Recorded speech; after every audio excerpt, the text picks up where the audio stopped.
కాలం నువ్వు అపరమేధం అనుకున్నాను అక్కోయ్. విశాఖపట్నం ఎక్కడుందక్క? కవిత అమ్మ అక్క విశాఖపట్నం వైజాగ్ని తీసుకొచ్చేసింది ఇంట్లో. జగన్మోహన్ రెడ్డిని ఇంకో మెట్టు ఎక్కేసావు నువ్వు.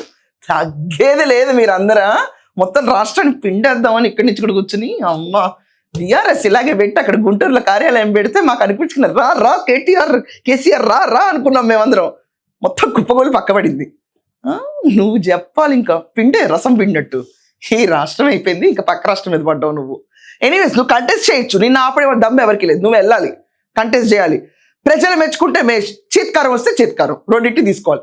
సో మావిగన్లో వైజాగ్ ఉందండి కవిత లెక్క ప్రకారం. జగన్మోహన్ రెడ్డి ప్రకారం విజయవాడ ఉంది, ఈమె వైజాగ్ అంది. రేపు అది భావిగని కూడా చెప్తారు వీళ్ళందరూ కూర్చుని. ఇలా ఉంది మన పరిస్థితి. అరా కొరా పేపర్లు చదివినా నాలెడ్జ్ వస్తుంది. నాలెడ్జ్ ఇస్ డివైన్ కవితక్క.